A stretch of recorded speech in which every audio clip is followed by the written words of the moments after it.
Welcome to Money Chat Now. I am your host, Larry Steinhouse, and today is September 13th. Money Chat Now is brought to you by Investor Schooling. You can attend a complimentary class this Thursday by going to investorschooling.com. Hey, look, don't forget, if you like this show, hey, hit the share button. Share it with people who will benefit. Share it with people who like the show. Share it with people who want to make more money. Hit the like button. Let me know you're enjoying the show. And, of course, leave comments and get involved. I love it when you leave your comments. I can't always get to them all, but if I can, I promise I will. Of course, don't forget to subscribe to the YouTube channel and like the Money Chat Now page on Facebook. All right, on today's show, we're going to be discussing the market update. We're going to be talking about the reopening bounce. We're going to be talking about Democrats and taxes. By the way, those are always synonymous, aren't they? We're going to be talking about how Medicare is becoming insolvent. We'll be talking about Apple's new iPhone and watch. And once again, Biden's student loan lie. Yeah. All right, today in the market rebounded after a dismal week last week. Look at this. The Dow actually finished up 262 points. I am so excited, and several of my stocks even moved up with them. That's pretty awesome. The NASDAQ even popped up 10 points. That's great as well. I'm sorry, the S&P popped up 10 points, and the NASDAQ was only down a little bit, and it held in there and finished pretty well. So I'm pretty excited about that. I was pretty happy about that because I wasn't sure if it was going to happen. So I'm thinking that there's possibility there's going to be a stock surge in the future. Now, the stock market started every morning with a bounce and then settled to be down in the next day or created a down week. So that was the last couple of weeks. And remember that patterns often find themselves repeating in the market. I promise that this pattern is a temporary situation, and actually, it may actually be caused by the fear of the pattern itself. So sometimes what happens is patterns form, and the money managers know the pattern, so they kind of repeat the pattern to try to make the pattern happen again, but it is what it is. But these patterns are often a sign of upcoming bear market, and what I mean by that is if the market goes up on a Monday and then falls back down by the end of the day or by the end of the week, it's a sign of a temporary bear market. And like I said, it's often self-inflicted. One thing you need to understand is if you're buying for a longer term or have options past the date of the next earnings or two, you'll be fine, and be prepared to white knuckle it. Everything will be fine. Don't worry about it. So even if you bought something today and you thought it wasn't gonna go up, it was gonna go up. It did. It may not. It may go down the next couple of days. Don't get hung up on it. You'll be fine. All right. Let's talk a little bit about what's happening with the Democrats raising taxes and business as usual. All right. I got to go in here because the last minute something else came up. House Democrats proposed a federal tax rate of 25% on long-term capital gains, according to legislation issued Monday by the House and Ways and Means Committee. The top rate would be 28.8%, with a 3.8% surtax on net investment income. So if you make too much money, they tax you twice. And here it is. You ready for this, folks? Oh, my goodness. The new rate would apply to gains realized after September 13th. That's today. That means that you didn't even have a chance to change your tax strategy because it applies as of right now. Today. So, sorry, but if you had a tax strategy that was working yesterday, it will no longer work today because they changed it like that. In fact, the news came out 15 minutes before 4, so how could you even prepare for it? By the way, in 2022, it would kick in for single filers with a taxable income over $400,000 and married couples of $450,000, according to a committee aide. So, listen. If you make less than $400,000, you're fine. If you make over $400,000, I'm sorry for you. You're going to be punished because that's what you should do in America. We should be punishing our people who are making too much money. All right. Once again, it is unbelievable. It's just unbelievable. All right. Now, something else that's going on is in order to raise the money for the $3.5 trillion infrastructure bill, Democrats want to raise taxes on some other things. This time, it's more than just tax brackets. It's also retirement funds. The Dems want to change the higher tax brackets, which we already know. They also, as we already know, want to propose a 3% surtax on taxpayers earning more than $5 million a year. Oh, look, I honestly, it makes me laugh when they say that they want to propose a 3% surtax on taxpayers earning more than $5 million a year. You know what? I don't care either. So if you're out watching this show and you think that I care if they raise taxes on people making 5.5 million or more, I really don't care, because frankly, two things. One is these people making 5 million a year, and if they don't know how to hide their money, they're dumb anyway. But hey, at the same time, if they're making 5.5 million a year, they can afford it, right? Because that's the way it is. As long as I'm not making that much money, it's okay if you tax them. But once I start making that much money, I'm going to be upset about it. So they're now going to change the income tax rate to 39.6% from the current 37%, and it also is going to add the 3.8 net investment income tax and extend it to certain pass-through companies. So here's the problem. So currently it's 37% for incomes over $523,600 or $628,300 from married couples filing jointly. Now just understand that that's for every piece over that amount. So it's not horrible, but I want to let you know that I'm pretty excited about this, because it should make my goal of paying $500,000 in taxes a year a little bit easier. So I'm kind of looking forward to it. Yeah, I know. I'm both sadist and masochist at the same time. There's no reason to panic here, but here's the problem. The new legislation would prohibit individuals. By the way, they're going to be changing the taxes on IRAs, 401ks, in self-directed IRAs, and of course Roth IRAs. The new legislation would prohibit individuals from making more contributions to a Roth IRA or traditional IRA if the total of their combined IRA and defined contribution plan exceeds 10 million. Again, mine doesn't exceed 10 million, so I don't care, right? So the policy's purpose would be to avoid subsidizing retirement savings once the account balance reach high levels, according to a proposal outline. The limit would apply to single tax bases with more than $400,000 of taxable income. The threshold would be $450 for married taxpayers filing jointly and $425 for heads of households. The other thing that's changing is required minimum distributions for mega IRAs.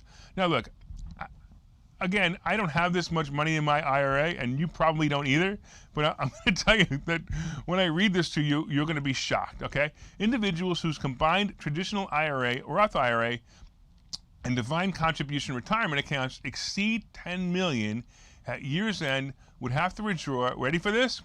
50% of the excess the following year. 50%! Holy crap! They're forcing them to withdraw it at 50%, which means that they're going to get taxes on $5 million. That's the point. What they're trying to do here is they're trying to say, haha, you had this IRA that was supposed to save you money, now it can't save you money anymore. It's amazing. Those with account totaling 20 million must pull from Roth IRAs and 401k plans first. So they have to pull from the Roth IRA and the 401k plan first. It again fascinates me. This new requirement, minimum distribution for mega IRAs, would only be required for savings whose taxable income exceeds the same thresholds identified above and the contribution limits. Basically, it's taxes, taxes, taxes. The legislation would also end the backdoor Roth IRA strategy by eliminating Roth conversions for both IRAs and workplace plans like 401ks. So there used to be a plan where you used to be able to do a backdoor Roth IRA where you put money in your IRA and then moved it into a Roth IRA immediately, and that would be a way to go through it. Here we go. The policy would apply the same income thresholds that we talked about. It would count for distributions, transfers, and contributions made in taxable years beginning after November 31st, 2031. Actually, this doesn't bother me. You know why? Because it doesn't affect me. I'm glad I'm 28. I'm glad I'm 58 and can start taking out money at or before 2031.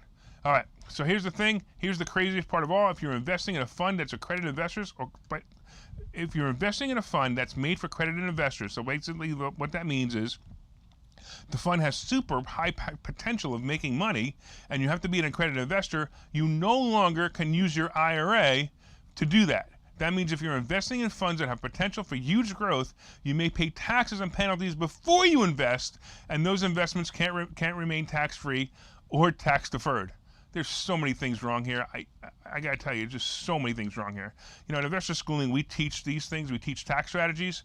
And when I read this and all the tax strategies that the Biden administration and the Democrats are trying to change, you guys have no idea how bad this is for even you, the middle class. But just wait. That's all right. You're okay with it because 80 million people voted for that guy. there's so much here to discuss, and I'm going to tell you, it's going to take so many hours to discuss it. By the way, come to Investor Schooling, we'll tell you more. Actually, take a look at this commercial right now for Investor Schooling, and we'll talk about Medicare insolvency when we get back. Okay, so you've thought about investing in real estate, houses, apartment buildings, properties, but don't really know where to start? Well, what if you could very easily learn how to gain strategies to use other people's money to buy and sell houses in the Philadelphia area? If you could learn and network with successful area real estate investors and how to produce monthly income on rental properties without headaches, that place is Investor Schooling. With Investor Schooling, you'll learn from two Philadelphia area rockstar real estate investors, Phil Falcone and Larry Steinhouse, about how to buy and sell properties the easy way and teach you basic and advanced techniques to help you make money in real estate. You can attend Investor Schooling in person or online visual classes 8 times a month. You can and will learn how to make money in real estate. Call for free information and get a complimentary pass to one of these classes. But don't delay, as these complimentary passes are limited. Call the number on your screen now or visit investorschooling.com. investorschooling.com.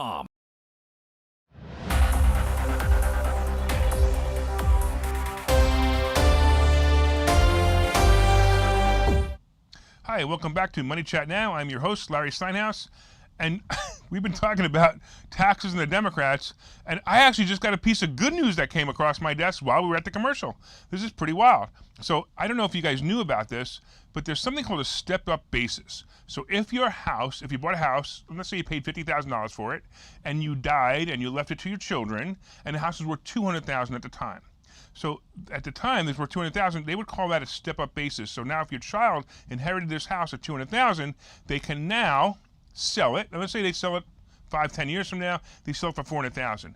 They pay taxes on the $200,000 from the $200,000 to the $400,000. They don't pay taxes on the $50,000.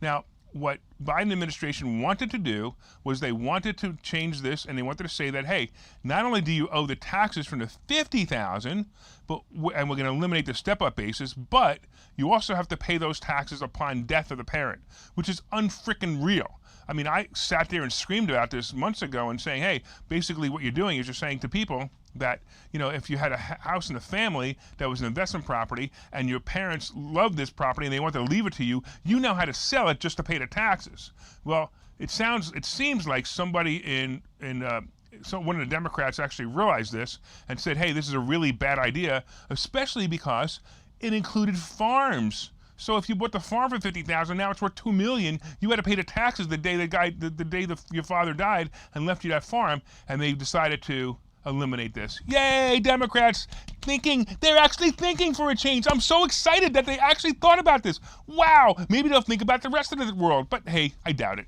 All right, getting back to where we were. Boy, lots to cover today. I don't know if we're going to get to everything, but we'll try. So let's talk a little bit about Medicare insolvency. By the way, it's a situation that appears incongruous, whatever that word is. Congressional Democrats want to expand Medicare's benefits while a trust fund that supports the program is facing insolvency. How in the world can they do this? Because they're Democrats and they can do it. Basic Medicare consists of Part A, which is the hospital insurance, and Part B, which is the outpatient care coverage. I don't know if you know that, but that's how it works. There's also another part, which is Part D, which is for the prescriptions. So Part C is an option offered by private insurance companies that may include limited coverage for dental, vision, and hearing. So you would buy this plan somewhere else, and then you could get limited coverage for dental, vision, and hearing. But Democrats want to add this coverage as a benefit without additional cost. I actually like the concept of the idea. So now you have older people who can't afford their eyeglasses or can't afford their hearing aids, and maybe they can get it from Medicare. And I'm okay with the concept. Okay, but here's the problem. Let's talk about where the money comes from for Medicare anyway. So Medicare, generally, workers pay 1.45% via payroll tax withholdings, although an additional 0.9% is imposed on income above $200,000 for single taxpayers or $250,000 for married couples. Again, whatever, right? Employers also contribute 1.45% on behalf of each worker, and self-employed individuals pay both the employer and the employee share. That makes sense too, right? But here's what they're going to try to do. They're going to try to add this benefit to the Part B of Medicare. This is an interesting fact that I didn't know until I researched this. Part A and Part B are actually two different funds. That's right. When you pay that 1.45%, it goes into two separate funds. One is held for Part A, and the other is held for Part B. So Part A is the one that's going into bankruptcy or insolvency, and Part B isn't. So here's the bottom line. People needing hearing aids and glasses is more important than people needing hospital stays. Just remember that people making these decisions have separate lifetime health care plan that's not Medicaid. So in case you didn't know this, the Congress and Senate and all the employees of the government, all of them, do not go through Medicare. They have another program that's a specially designed program just for them that the government pays for, and they do not have to go through Medicare. So they're sitting there making decisions for you and I, and they don't even need to live by those decisions. So peasants like you and I will live within the guidelines of these limiting programs. Oh boy, oh boy, oh boy. All right. Let's talk about something else. Let's talk about something that's not politics for a change. Apple is announcing new iPhones and a new watch. Apple is holding its annual iPhone launch tomorrow, Tuesday. It's pretty exciting. Apple's hype-filled, extensively produced fall launches are a signature of the company going back over a decade. So if you guys haven't been paying attention, Apple keeps introducing new products every September, and it's a lot of fun. But Apple hasn't commented on what it plans to release. Analyst reports and past cycles suggest new iPhones, AirPods, and Apple Watch models are coming. All of Apple's product segments have been on a tear this year as people work from home. Last quarter, iPhone revenue was up 50% year over year, while Mac and iPad revenues were up 16 and 12% respectively over the period. Its other product business, which includes devices like watches and AirPods, was up 40% year over year. If Apple could keep the momentum going with a fresh slate of products, it may actually push this stock pretty high. I'm a big believer in Apple. I think Apple's a great stock right now.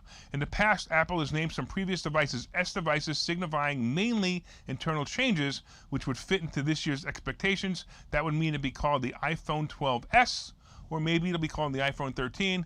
I think they should call it the iPhone 13 just because, lucky or unlucky 13, whatever. If Apple decides the changes aren't enough to warrant it, we'll know tomorrow. Let's see. So these are some great stocks that you want to own if the launch goes well. And they include many of the suppliers of parts for the iPhone. They include companies like Jabil, who makes encasements for the iPhone. By the way, the symbol for this is JBL.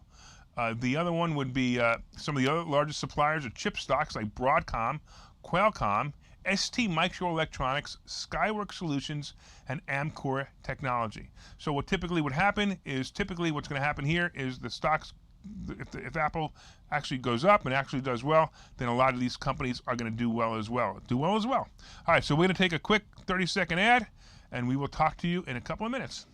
Okay, so you've thought about investing in real estate, houses, apartment buildings, properties, but don't really know where to start? Well, what if you could very easily learn how to gain strategies to use other people's money to buy and sell houses in the Philadelphia area? If you could learn and network with successful area real estate investors and how to produce monthly income on rental properties without headaches, that place is Investor Schooling. With Investor Schooling, you'll learn from two Philadelphia area rockstar real estate investors, Phil Falcone and Larry Steinhouse, about how to buy and sell properties the easy way and teach you basic and advanced techniques to help you make money in real estate. You can attend Investor Schooling in person or online visual classes 8 times a month. You can and will learn how to make money in real estate. Call for free information and get a complimentary pass to one of these classes. But don't delay, as these complimentary passes are limited. Call the number on your screen now or visit investorschooling.com.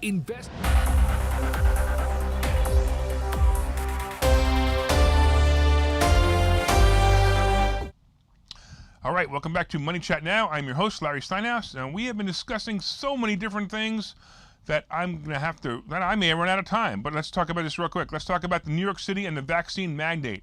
Starting this week, COVID-19 vaccination may determine where you can go out to eat.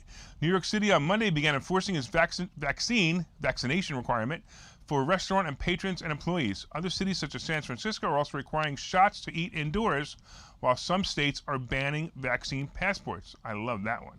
New York is requiring that all people 12 years of age and older have at least one COVID shot to eat or drink indoors. That's right, folks. You have to have a COVID shot to eat or drink indoors. You can only eat outdoors if you don't have a COVID shot. Follow the science. What's wrong with you people? Those rules apply to sit-down service at restaurants, bars, nightclubs, hotels, food courts, and malls. Wait, so you can go in the mall, but you can't eat in the mall? I don't know. Okay. They also apply to indoor dining at grocery stores, hotels, universities, and catering halls. I will not be visiting New York, that's all.